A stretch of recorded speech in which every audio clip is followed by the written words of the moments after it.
Hey guys, it's Rosie again. Today we are going to be making this beautiful mesh gown. Can you see that is very beautiful and demure? If a beginner can make it, it has a wrap at the waistline and this beautiful neckline with keyhole, and the sleeve it has a flare at the downside. This is the outcome of the beautiful gown, and I pair it with an inner. I purposely did my inner separately so that when I make another mesh fabric, I'll be able to use it. But if you would like to sew your inner with your fabric, you can also do that as well, but I prefer mine this way. So I'll be using a lycra for my inner, and for the main fabric I'll be making use of a mesh fabric. Let's get started, guys. So I made use of a baby's bodice for this, and this is my back side. I measured my shoulder, I slanted it by 1. My neckline I used 3 before, but I changed it to 3.5 by 1. Then my armhole I curve it out. Then I measured my bust line. Yes, I did that so that I'll get my measurement, my bust line. And I also measured my waistline, and that's my waistline. Then I measured my hip line as well. So after my hip line, I'll mark the full length of the gown, and that's all I did for this basic back. I did not add any allowance. I'll cut it out. So we now do the front line, the keyhole design. So I use a pattern paper for that, and for my neckline I use 3.5 by 3.5.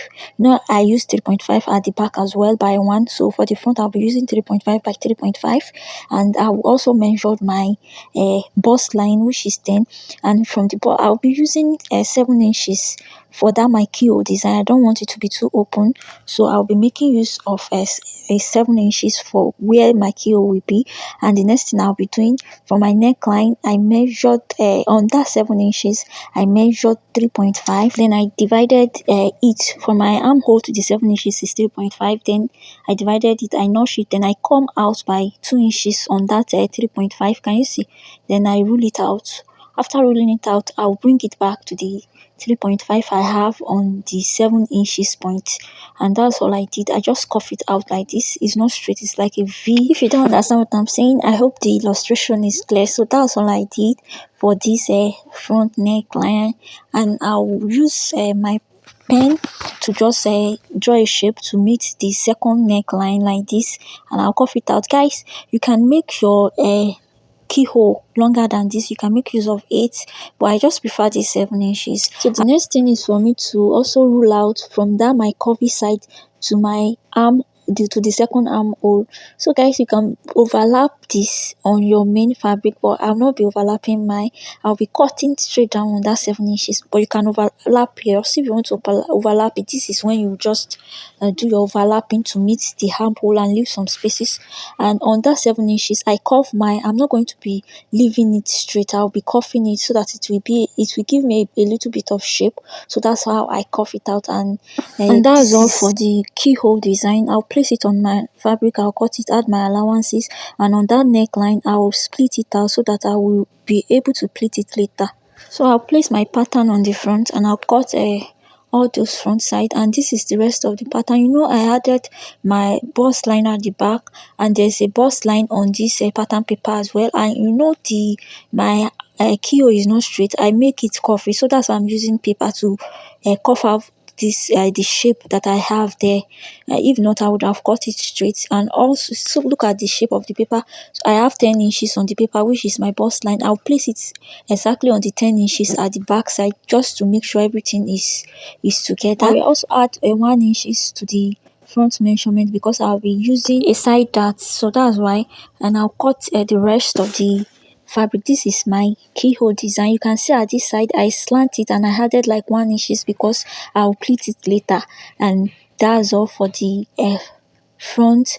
And I'll cut the back as well. I'll cut my sleeve, I'll cut the flare of the sleeve, and that's all for the cutting. I'll also cut the two fabric that I will wrap at my waistline, and that's all for the cutting. So this is the neckline. This is the first thing I'll be doing. I'll join the other side of the neckline. I've joined everything like this, and this is the second side that I'll be pleating. I'll bring it inside. I'll bring the one I've already sewn inside of it. I'll pleat it so that the pleating will show, and that's all I did. After sewing, I'll drag it out. Look at it. This is my pleat. I pleated it.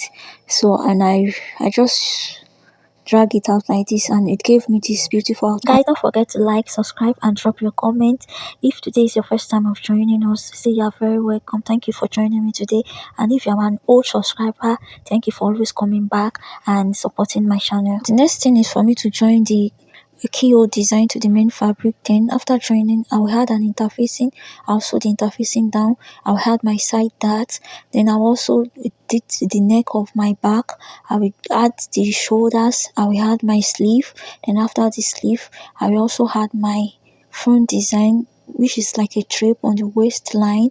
I wanted to add it on one side, but I later added it at the center front. So I slanted my dress on one side for easy movement. You can slant yours on the both side. So this is the outcome. It came out nice, really beautiful. This is me vibing and dancing. You can wear it to church, to a special outing, to dinner, and that's all. Thank you guys for joining me. I hope you learned one or two things. I'll see you in my next one. Bye.